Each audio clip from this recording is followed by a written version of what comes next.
Hello friends, welcome to our channel let's nurture our minds. मैं हूं Satwanti Singh, health and wellness coach and ayurvedic lifestyle coach. मैं अगर आपसे पूछूं या मैं खुद से भी पूछूं क्या आप बूढ़े दिखना चाहते हैं, तो जवाब होगा नहीं। हम तो जवान ही दिखना चाहते हैं। बूढ़ा दिखने से मेरा मतलब ये नहीं है कि आपके 80 साल के हो गए या मेरी तरह 74 ईयर्स के हो गए और कुछ भी चेहरे पर झुर्रियाँ ना दिखे। ऐसा तो हो नहीं सकता है। ये समय तो चलता रहेगा, कैलेंडर को तो रोक नहीं सकते हैं, घड़ी को नहीं रोक सकते हैं, लेकिन आपकी बायोलॉजिकल एज ना बढ़े, यानी कि आपके शरीर की जो एज है वो आपके कैलेंडर की एज के हिसाब से नहीं बढ़े, उसको हम स्लो डाउन जरूर कर सकते हैं। हम ऐसा जरूर कर सकते हैं कि हम एक लंबी उम्र तक अपने आप को हेल्दी रख सकें, अपने आप को एक्टिव रख सकें और अपने आप को निढाल और निराश ना होने दें। उसी को एंटी एजिंग कहते हैं। उसी के बारे में बात करेंगे, लेकिन उससे पहले अगर आपको टॉपिक अच्छा लग रहा है तो इसे लाइक करें, चैनल पर नए हैं तो सब्सक्राइब करें और बेल आइकन जरूर दबाएं। आपने ये कहावत सुनी है, we are what we eat. जो हम खाते हैं वही हमारे शरीर पर दिखता है, जो हमारे पेट के अंदर जाता है वही शरीर के ऊपर दिखता है। हम जो खाएंगे वो हमारी स्किन पर रिफ्लेक्ट होगा, हमारी हेल्थ पर रिफ्लेक्ट होगा, हमारी बोन्स पर रिफ्लेक्ट होगा।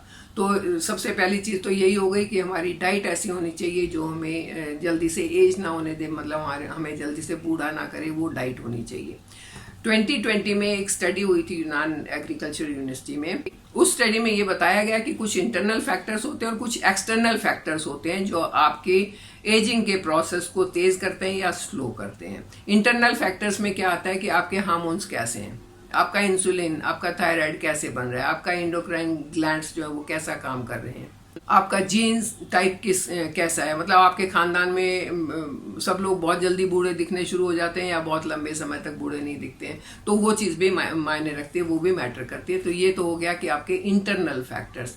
फिर है आपके एक्सटर्नल फैक्टर्स।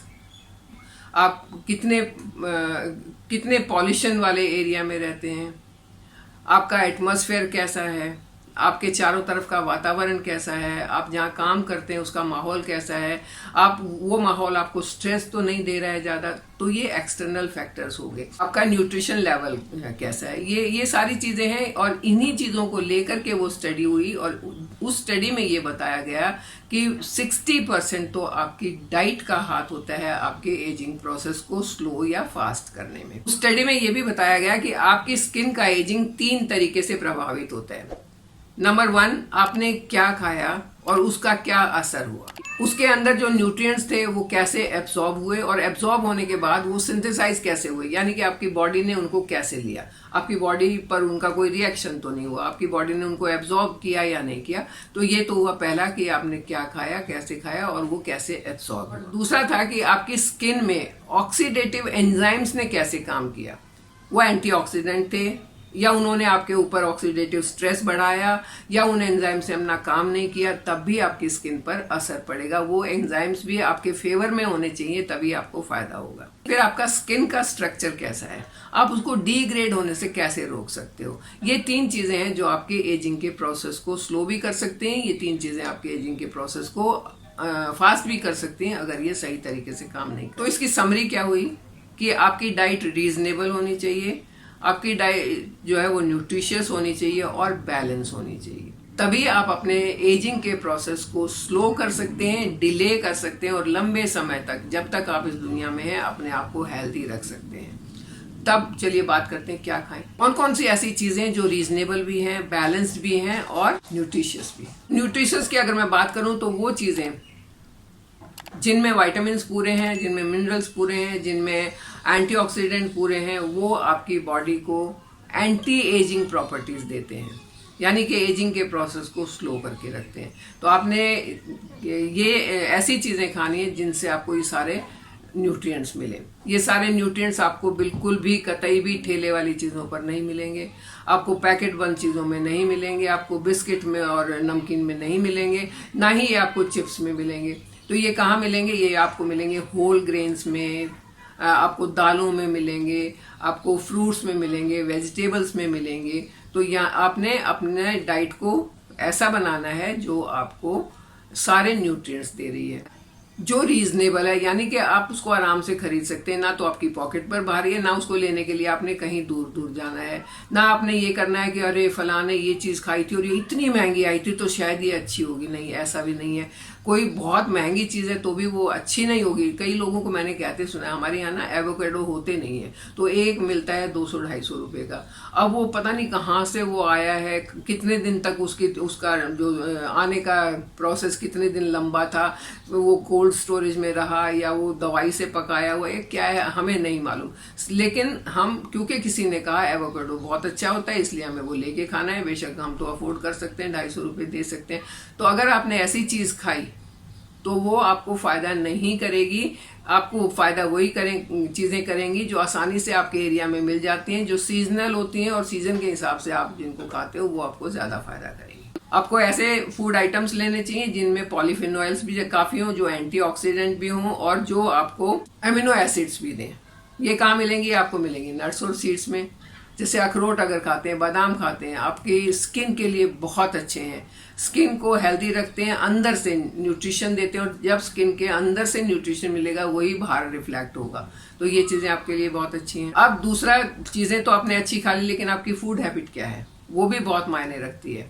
अगर आपकी हैबिट ऐसी है कि आज तो खा लिया, कल छुट्टी, कोई बात नहीं खाएंगे, या मुझे तो बहुत काम है इसलिए मैं टाइम पर खाना नहीं खा सकता हूँ, या मुझे तो बहुत काम है इसलिए मैं भागते भागते जल्दी जल्दी सटक के खा रहा हूँ, तो ये दोनों ही चीज़ें आपको नुकसान करने वाली। आपकी फूड हैबिट सही होनी चाहिए, टाइम पर खाना, न्यूट्रिशियस खाना खाना, और बड़े आराम से प्यार से खाना खाना, भगदड़ भगदड़ में खाना नहीं खाना।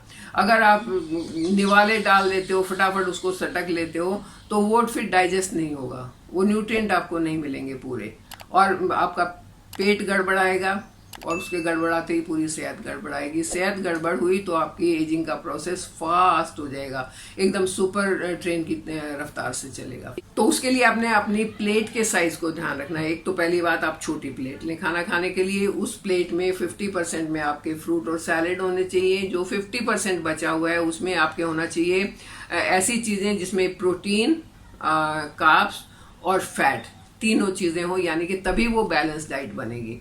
जब आप ऐसी डाइट लेंगे और उसको 32 बार चबा कर खाएंगे, तब आपको ज़रूरत के हिसाब से एंटी एजिंग फ्रूट्स जो है, एंटी एजिंग फूड जो है, वो सही मात्रा में मिलेगा, और आपका एजिंग का प्रोसेस बहुत स्लो हो जाएगा। ये ऋषि मुनि क्या करते थे? वो यही तो करते थे कि बैठे हुए हैं, खा रहे हैं, आराम से चबा चबा के खा रहे हैं, क्योंकि खाने के टाइम पर ना तो उनको कंप्यूटर देखना था, ना तो उनको व्हाट्सएप चेक करना था, ना उनको टीवी देखना था। खाने के टाइम पर खाना, सोने के टाइम पर सोना, और बाकी दिन अपनी फिजिकल एक्टिविटी करना, तो उनकी हेल्थ अच्छी रहती थी। हम स्टोरीज में सुनते हैं उनकी 100 साल 150 साल की उम्र होती थी। और एंशियंट ऋषियों को आप छोड़िए, आप जापानीज को देख लो, जापान में बहुत लंबे समय तक लोग यंग रहते हैं। उनका जो लाइफ स्पैन है वो बहुत लंबा है। क्यों है? क्योंकि उनकी ईटिंग हैबिट बहुत अच्छी है। मैंने एक वीडियो बनाया था, उनकी ऐसी हैबिट्स हैं जिससे उनका वेट भी नहीं बढ़ेगा, जिससे उनका एजिंग भी नहीं बढ़ेगा। मैं उस वीडियो का लिंक दूंगी, आप उसको देखना, आपको समझ आएगा। नेक्स्ट है कि cut down the process food. Process किया हुआ फूड, जितना प्रोसेस किया हुआ फूड होगा उतना ज़्यादा वो नुकसान करेगा। हालांकि वो मिलने में आसान है, हम और कुछ बनाना नहीं पड़ता, कुछ पकाना नहीं पड़ता, फटाफट मिल जाता है, पैकेट से खोला और खा लिया, हो गया काम। आप लोग देखते हैं कि ये अच्छी कंपनी का है, महंगी कंपनी का, अच्छी ब्रांड का है, इसलिए अच्छा होगा। प्रोसेस फूड तो चाहे कितनी भी बड़ी ब्रांड का हो, कैसी भी कंपनी का हो, वो आपके लिए अच्छा नहीं है। आपके लिए अच्छा है नेचुरल फूड, नेचुरल और रीजनल, ये दो चीज़ ध्यान रखिए। ऐसा खाना जो आपके एंसेस्टर्स ने भी खाया है। Refined sugar, refined salt, refined foods, refined oil, ये सारी चीज़ें नुकसान करने वाली तो हैं ही हैं, इसके साथ में एजिंग के प्रोसेस को तेज़ करने वाली हैं, आपको बहुत जल्दी बूढ़ा कर देंगी, मेंटली भी और फिजिकली भी। तो इनसे बच के रहना बहुत ज़रूरी है। खाने के टाइम पर ये ध्यान रखें कि कभी भी अपने आप को ओवर ईटिंग नहीं होने दें कि आज बहुत टेस्टी है, एक चपाती और खा ली, आज बहुत टेस्टी है तो 4 फ्रूट मैंने और खा लिए। ऐसा कभी नहीं करने दें। आपके पेट में हमेशा हवा पानी की जगह बचा के रखें, अपनी भूख से थोड़ा सा कम खाएं, ओवर ईटिंग बिल्कुल नहीं होने दें। और एक बात मैं आपको राज की बताऊं कि अगर आप चबा कर खाना शुरू कर देंगे ना, तो ओवर ईटिंग होगी ही नहीं कभी भी। जब आप चबा चबा कर खा रहे होंगे तो आपके माइंड के पास जल्दी से सिग्नल पहुंच जाएगा कि बस आपकी भूख ख़त्म हो गई है, अब खाना बंद कर दो, और जैसे ही वो सिग्नल पहुंचेगा आप खाना छोड़ देंगे। तो आप अगर चबा के और धीरे धीरे खाते हैं, सिर्फ खाने में ध्यान रख के खाते हैं, तो आप ओवर ईटिंग से भी बच जाते हैं। और अच्छी सेहत के लिए अपने आप को हाइड्रेट रखना और अपने आप को एक्टिव रखना, ये तो मस्त है, ये तो आप सब जानते हैं। मैं ये बार बार रिपीट भी करती रहती हूँ अपने हर वीडियो में। तो ये कुछ एक टिप्स हैं जो आपके एजिंग को स्लो कर सकती हैं। एजिंग को कुछ लगा के छुपाना नहीं है, हमने ऐसा रखना है खुद को कि इंटरनली हमारा जो स्किन है वो ग्लो करे, हमारी जो हड्डियां हैं वो मजबूत रहे, हम चलने फिरने में लाचार नहीं हो। जब आप तन के चलते हैं ना, तो कोई नहीं आपको कह सकता है बूढ़े हैं। थोड़ी बहुत झुर्रियां आ गई तो क्या फर्क पड़ता है। आपने यंग रहना है फिजिकली, आपने यंग रहना है मेंटली, ठीक है। और जब आप दोनों तरीके से यंग रहेंगे तो अपीयरेंस में आप अपने आप यंग हो जाएंगे। तो इस तरीके से यंग रहते हुए आप मेरे साथ बने रहिए, चैनल को सब्सक्राइब कीजिए। Thank you.